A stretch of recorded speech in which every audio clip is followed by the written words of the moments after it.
So like many of you, I've been sitting back for the last couple of weeks and taking in all this media coverage and all this propaganda, and been searching on the internet trying to gain some real, true, tangible facts about, what is good policing, what's considered bad policing. And unfortunately, I'm just shaking my head like everybody else. I mean, there's been good cops and bad cops since policing has been put into effect in this country. And, quite frankly, the only difference is that now with this digital age, we have an opportunity, individuals, common people like you and I have opportunity to actually film and put out to the rest of the world the things that, we see at times in our community as it relates to police brutality, or at least questionable policing as it relates to dealing with black people or people of color in general. And it's real disturbing. I mean, I don't know if this is unprecedented or not, but now it's getting to the point where we can physically look and see on the TV screen actions that most people would say, hey, you know what, that deserves to have a day in court. And now the court system is not even bringing these individuals to the carpet to have to at least take ownership, or at least explain to the general public what actually took place from the eyes of the law. Like now, literally, we're seeing people that if we were on the other side of that baton, or that chokehold, or that gun, and we did that to a cop, without a shadow of a doubt, we'd be indicted. I mean, sometimes people are indicted just on word of mouth. You understand what I'm saying? But I'm looking at all these news pundits and all these people trying to put political spins on it, and I just want to give my 4 cents without a political spin, because I mean, we can all sit and agree and debate about whether or not these things that are coming to the light now are justifiable, or if they're not, or if we're back in 1792 or back in 1862, back where blatantly, even 1940s, where blatantly there was brutality and a total disregard for what they like to call black lives, or at least minority lives, as it relates to policing in communities. So what I did was I kind of like made a little pros and cons sheet and looked at things that cops or law enforcement agencies should take ownership for. But then, quite frankly, I also wrote down what I think minorities, or in particular black people or people of color in black communities, should have to be called to the carpet on, because this is a problem on both sides. I mean, granted, what I seen on TV, I feel like, the cops have a greater responsibility. They took an oath. They said they were going to protect and serve these communities. Excuse me. So if that's what your slogan is, then I think you should be doing that. I mean, if that's not what the cops were intended to do, then take it off of every police cruiser and every cop car that has it on the side of it, because what it is it's deceptive advertising. If your job is really just to enforce laws that were created, laws and statutes, then put that on the side of the car. Here to enforce all laws and statutes that the city or the state or the United States has set forth, and then people, I think, would have to deal with the grim reality if that's what you're here for. But if you're here to protect and serve the communities you serve in, then we got to look at really what that means in comparison to what we're seeing on TV screens more often. So let's start with the cop side. I'll try and make this as quick as possible, but because this is a topic that we could talk about forever. But just in my opinion, I think that it's really time for law enforcement agencies to start educating the lay people like you and I.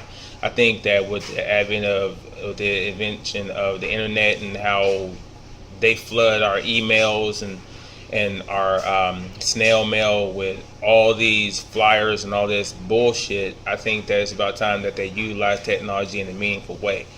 People don't have the time, energy, or sometimes the resources to go and to research every new law and statute that comes out, or even the ones that have been on the books, nor do they know the ones that used to be on the books but now they've been deemed as being unconstitutional. So it would behoove law enforcement communities to start putting together some, not necessarily an actual newsletter of everyone's rights, but what the police can and cannot do. I mean, there's good and bad cops, so I'm speaking to the good cops. For you good cops to say you're doing good police work and your job, you take it seriously and you really want to help people, people on your side of that fence have to come up with some way to communicate to individuals what their rights are and what the expectations are by the law when you approach an average citizen on the street. Send that to somebody's email or put up on any PD website a link to which somebody like me can just go click on and it'll read word for word every single law and statute that's in this city, in this county, in this state, and someone like me will take the time to sit down and read every single one. I mean, help people to understand what it is that you're looking for, because I see the biggest disconnect is that people don't really know what the police are here for outside of the general precept that they're here to protect or they're here to maintain law and order. But if we don't know what the laws are, or if we are not privy to the type of things that you guys are looking for and what you legally can do, or how you can, or if individuals don't understand all of the shades of gray of search and seizure, because I mean the Constitution says it point blank, black and white, but it's so ambiguous that for someone that doesn't really study constitutional law, only thing we can do is say, I know my constitutional rights. You can't just stop me for no reason. I mean, if you're really interested in helping people to become better citizens and to respect you as law enforcement officials, you got to give us some more information. That's one. Two, clearly we have to start looking at the escalation of force measures.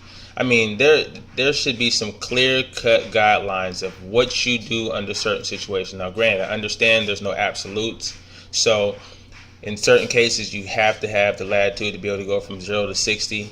But if you already know that an individual is unarmed, or if they don't have a weapon brandished and you are trying to take control of the situation, there shouldn't be an instance where that person dies. Unless it's some kind of fluke accident. I mean, you guys got pepper spray, you guys got the tasers, you guys got batons, you guys got everything under the sun. You got extensive hand-to-hand combat. Not to say that I want to see somebody get bloodied and bludgeoned on national TV, but in the bigger scheme of things, if somebody takes an L and get a knuckle sandwich and they go down and they got a fat eye, at least they lived. But for individuals that don't have weapons to be killed, I think that hands down that should at least go to court. That should deserve a day in court to be able to justify, hey, this was a justifiable killing, or if this is something that an officer took a little too far. But there should be some escalation of force measures that everyday people understand. Like I should know, okay, you know what, if I do X, Y, Z, or if I don't comply with X, Y, Z, this is the consequence. People are looking to be governed by rules that make sense, and people are looking to be fed information that makes sense.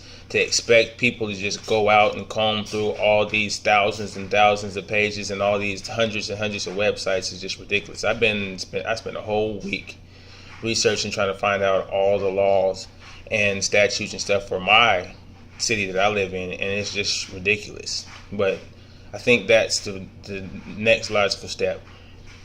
Also, hands down, I think that we need to have uniformed officers have personal cameras on. We're at that point. I know somebody that is on the other side that can say, you know what, we've been shown videotape evidence on national TV, and these cops still didn't get indicted. But we have to start being able to build cases that they can no longer say are isolated incidents, because what the biggest argument is for all of the policing and all of the good police work, these things that we see on TV happen every once in a while to such a small segment of the population, and I don't really trust stats and polls and stuff like that, because all those things can be manipulated. I know they say numbers don't lie, but the sample pool dictates what kind of responses you want to argue. And if you're a savvy kind of person that understands how to manipulate numbers, then yes, you have manipulated numbers into lying. So I think that these cameras on each and every uniformed police officer and law enforcement official would help out on both sides. And then have the federal government answer to what these cops are doing, not just send it to a local level to where a grand jury can just be fed misinformation or withheld information, or be told how they're supposed to review the information without even having a real idea or understanding about criminal law or the justice system, and then expect for justice to take place. Or let's do it the legitimate way. Let's make it even. Let's make it so that all these cops that get caught up in these situations have to be represented by a public defender. Let's see how that works. I bet you there'd be a lot more mishandling of their cases, and there'd be some wrongful detentions and wrongful incarcerations and all things that happen to people of color that have to deal with a public defender. But thus I digress. But then one more aspect, and I want to touch on this real quick. I don't think that it's smart to have cops that live in cities or neighborhoods patrolling in those neighborhoods. I mean, of course, you can say, hey, that gives them a vested interest in how the outcome in that community is. But by definition, the cops should care about any community that they police or they patrol in. And the reality is that if their job is to make these tough decisions and to break up these criminal organizations and to take these petty, whether they're petty or they're real deal heavy criminals, take them in, I wouldn't want them to have their family and their livelihood at risk every day when they go home in the same community they're policing in, because then they're vulnerable in that sense. But I do think that there are ways in which you can show the community that you do care. One is, man, let's just get up out of these cruisers, get out of the cars, walk around, talk, get to know the people, do the legwork. I know that policing shouldn't be politicized, but at the end of the day, every single thing in America can become a political football. So get out of the cars, walk around, let the few good people in these communities, especially in these depressed communities, because not everybody that's in the hood are thugs and gangbangers and troublemakers. There's some good folk there that are just the minority as far as numbers are concerned, and to be reassured that you actually come out and you talk to them and you know their name and you can come over and just have a bullshit conversation with them one day will kind of help. So when you come back 2 weeks from now to ask them about something that really took place in the community, ask them to identify somebody that committed a crime or ask them to testify for somebody, they can actually trust that there's a human element to who you are as a police officer. So get out of the cars. I'm not get on the bicycles, not ride around on horses, but man, you guys should be in shape anyway. So get out of the cars and just step around. Just walk around and make your presence known that way, and not in a intimidating, quiet way, but in a very, very vocal but very warm way. How you doing today, sir? Talk to the people at the bus stop. Talk to the shop owners. Talk to the people that's passing by. When you see these hoodlums and thugs, or these people you perceive to be hoodlums and thugs hanging out in the street, go out there and just talk with them. The ones that don't want you around, the ones that's getting nervous, the ones that's moving around real quick, them are the ones that you're sent out there to kind of move around anyway. So it's a win-win in that situation. But you got to get people in communities in which I was raised in to get behind the human aspect of you, because right now all we're starting to feel is that you guys are killing machines, and that's just not going to work. So those are some real concrete things that I think that on the law enforcement side they should take a look at implementing in the way in which they police in black communities.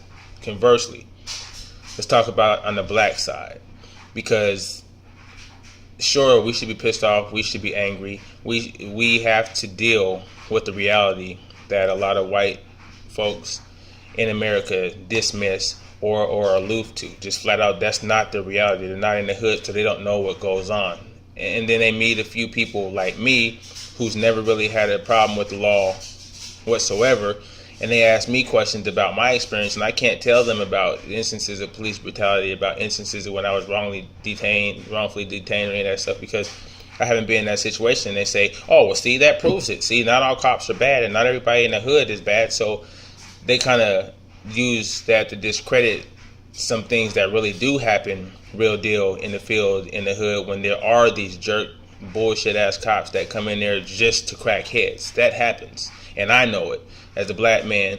But white people as a whole, that's not the reality unless they live in that environment or unless they see it for themselves on TV. Then I think it becomes something that they have to acknowledge. But outside of that, it's like we're crying wolf, and we know we're not crying wolf, but we got to take ownership for what happens on our side.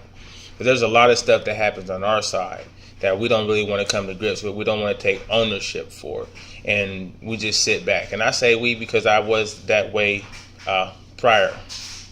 Now I don't let shit like that slide. I'm a sucker, I'm a hater, I'm a bitch, all these things to criminals in the hood, because if I see some shit going down, I'm calling the cops. If you do some crazy stuff in my neighborhood, or if you want to have a stint of road rage, you want to do some crazy stuff around me, I know for a fact my position in society right now, what I'm trying to do and what I mean to my family, I can't go to jail. So guess what? You're going to jail. So I utilize the law, and I try and put it on my side. So for that, the dudes that's doing all the wrong stuff, they hate me, and quite frankly, I don't really care, because they'll probably victimize me if I allowed it to take place. So under certain circumstances, I would be just as much of a victim. So I don't have no love, I don't have no sympathy for the dudes that's out there breaking the law, or the dudes that's holding certain communities hostage, or the dudes that's trying to live out this whole mafia, fictitious bullshit gangster lifestyle. Them dudes I don't really care about at all.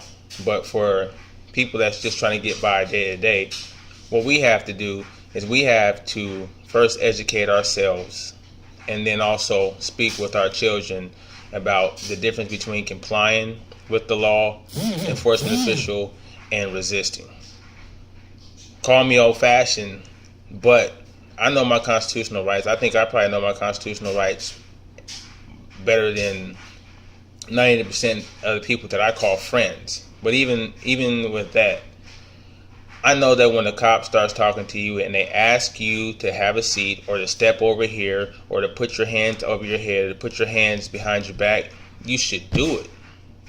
Now, if that command is followed by somebody punching you in the face before you even get a chance to do that, or smacking you over the head with a baton before you even get a chance to comply, then I understand how it's a lot harder to comply with something like that. But if you're being talked to by a law enforcement official, whether it's a spirited argument or you feel you're 100% in the right, once you get to that threshold where they're like, you know what, sir, have a seat here, or come here, or put your hands on your head, or put your hands behind your back, the best thing to do in that situation is just to do it.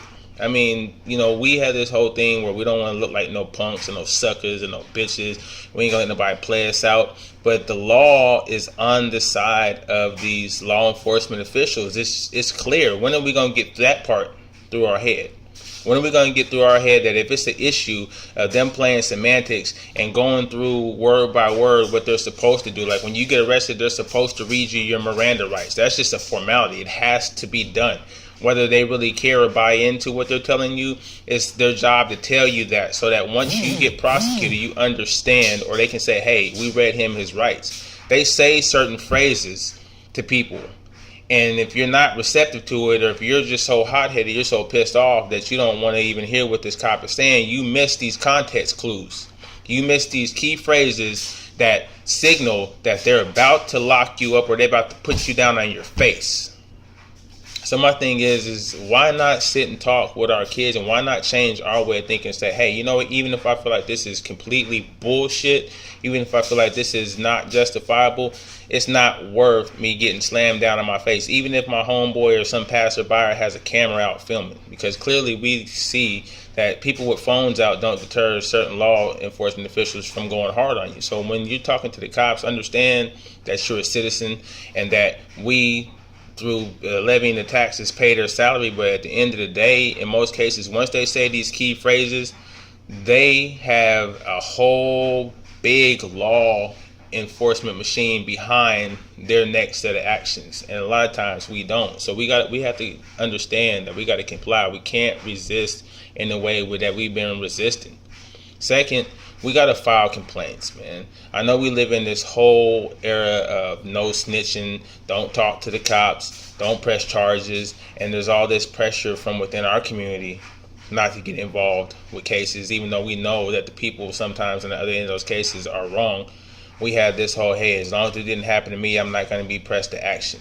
If it's not my kid being wrongfully arrested or being smacked over the head, if it's not my kid that's been victimized, or if it's not my house or my car that's been broken into, I'm not going to say anything. But here's the deal. If you're complying with the cop and they do some things that you construe to be unlawful, then the next thing to do is to go follow it up at the police precinct. Snap a couple pictures of the guy's badge. Have one of these passerby snap a picture of the person's badge number and follow up. Like if we was going to put some stuff in a bank account, or if we was going to get some money, or we was going to to H&R Block where we go to get our taxes done, we're going to go there quick, fast, and we're going to do the follow-up work, and we're going to call up, and we're going to make sure that our money is coming in. Do the legwork and the follow-up work to see if they're being held accountable for these actions they're doing against us. Sure, one complaint probably is not going to sink a bad cop's battleship. They get it. But if we change the psychology, and if we change our behavior, and then we start going to these precincts, start filing these complaints against these cops, then at the end of the day, paper trails work. One of the things that I figured out and learned about the American society is that paper trails work. When you start putting papers on top of papers on top of papers, that's called, on the flip side, building the case. So cops and law enforcement officials, they're going to stop and shake you down and give you these petty summonses and give you all these infractions and all that stuff, because they understand that paper trails work. So when it's time to get something big, even if you wiggle your way out of that, there's enough of this other circumstantial stuff that they can pull on you that they're still going to bring you down. So we got to look at that on the flip side. If we are being good, upstanding citizens, and we have bad policing going on in our communities, we have to start filing complaints and being adamant about it. We have to. Collectively, not just one person, collectively. Also, we got to have more cooperation in the communities. And what I mean by that is that, look, I'm not saying go out there and dive in front of a bullet from one of these dumbasses that's out here thinking that it's them against the world and thug life and they gangsters and they killers. The bottom line is, it's no secret that blacks kill blacks more. But what I mean by cooperation in the community is that when these cops come in and they start asking questions, when they really are trying, the ones that are really trying to do the good police work, trying to connect these ones and twos together so they can actually get some of these bad elements out of our community, we have to really step up to the plate. I know for some people, in some cases, that may mean that you may be at risk of being a victim, but if you're living in a depressed, bad, drug and crime infested neighborhood, you're already at risk. You're already one set of circumstances away from being victimized by somebody. So basically what you are is you're a number in one of those little lottery machines that blows around with the air, and then the criminal just pushes the button and then your number is pulled. People that victimize other people in depressed communities can care less about being black. I have yet to meet a black dude that was a criminal like, you know what, I'm going to rob everybody, but I'm not going to rob black people. Usually the opportunity dictates the action. If they got an opportunity to catch you slipping, they're going to do it. If they see you leave your door to your car open, or they see you leave your house unattended, and they're criminals, they're going to come get you too. So let's stop acting like there's no need to have policing in our communities. Police should come and do their job. I should be able to call this guy that can come in here and rough up this dude and get him out of my situation so that I don't have to go to jail, so I don't have to do that kind of stuff. So let's start. I'm not advocating the whole Black Panthers just go start snatching criminals off the corner and putting them in the trunk and dropping them off at the outskirts of town, like, get out of town, sucker. I'm not saying that. And I'm saying that part in jest, but what I'm saying is that person by person, we have to start connecting to each other, and we have to start taking these barbershop conversations and these conversations that happen in the pews in the church, and these conversations that are happening at little family get-togethers, and we need to start putting a little bit of action behind this, because there's enough people that say exactly what I say behind closed doors, but when it's time to see it in action out there in the community, they just step back. For the record, yeah, I have joined neighborhood watch organizations and stuff like that, and yeah, I am one of those nosy dudes that white, black, purple, blue, green, or whatnot, if you're walking around through my neighborhood and I don't know who you are, yeah, I'm going to come out and I'm going to look at you. I'm not going to harass you. I'm not going to follow you around in my truck. I'm not going to advance on you like Zimmerman's punk ass. But yeah, I do feel like it's my duty to at least be a lookout and find out what's going on in my community. And if you're just somebody that just took a wrong turn and needs some direction, I'm going to be the first person to try and help you out. Oh, you lost, buddy? Where you need to go? This, and that. But let's start cooperating with each other in our communities, meaning the people that are tired of seeing all this bullshit going on, and then start using these ways to stand solid and then work with the police to get the bad people out. Next thing, if the argument is that we don't see anyone that can identify with us policing our neighborhoods, then why not take it upon ourselves as blacks and Hispanics and other people of color in communities. Why not start encouraging our children to go into law enforcement? Because sometimes the only way to add is to subtract first. Meaning, if we want to subtract all these all these white officers that come into the community and they have no attachment to it, they have no knowledge of the subculture, they don't care at all about who you are as a person. Their job is just to roll around and make sure that no one's breaking the law. If that's not what you want to see in your community, then let's replace that. Let's add more minorities into taking these tests. Now, I know the argument is, hey, you know what? There are a few of them, but they're just as bad as some of the white cops. I mean, at some point, where can we hang our hat?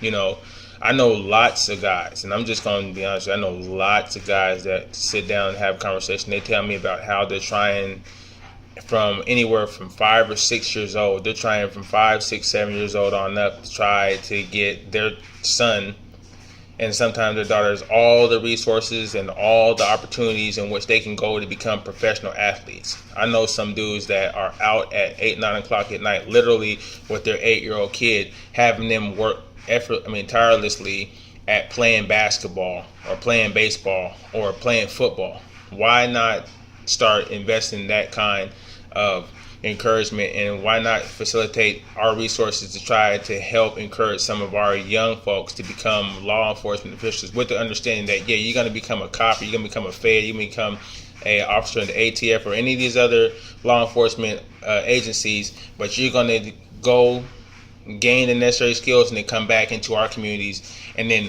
help to clean up our communities. Why not do that? I don't know. Well, the reality is this. What I do know is that there are two polar opposite sides that are forced to coexist in any community. Police officers and citizens within that particular community. And as we're talking about the black community in particular, what we have a blatant and, in my opinion, justifiable distrust for the law. On the flip side, you have law enforcement officials that want to come in and do their job, go home every day, and they want to try to do the things they can to help clean up these communities, but they feel frustrated because they're not getting any support from anyone in that community. So when you have these two elements together, when you have complete distrust and you have utter frustration, then what you end up with is everything we keep seeing on CNN and Fox Network and all these major mainstream, media outlets. So if you're really interested, I'm interested, but anyone viewing this, if you're really interested in seeing this shit go away, to see this kind of stuff become a only every once in a while occurrence before our very eyes, then we have to start working on some of these things that I suggested. And I'm in the process right now. So I'm not just on YouTube just giving my opinion and I'm about to turn off this camera and then go play video games or go right back to work and be like, oh, I did my part, I just said my piece. No, I'm offering 4 cents to a lot of you guys, and I hope some of these things make sense. But I'm also really, really trying to get involved with trying to bring some of these things to fruition. So I've taken almost 30 minutes of your time. For anyone that's got to this point, I appreciate you taking time to hear, my point of view, my thoughts. If you have anything else that you want to add on to it, turn your camera on, piggyback off of it. Knowledge is power. Information is power. Being fearless is something I think more people need to do in a positive sense. So I just felt like I would just give all you viewers, anyone that's taking the time to hear this, a couple of thought processes I've been having. And, feel free to comment, good, bad, or indifferent about, the topic. And let's just keep this thing going. But, more importantly, let's talk the talk, but let's also walk the walk. All right, y'all. I'm out.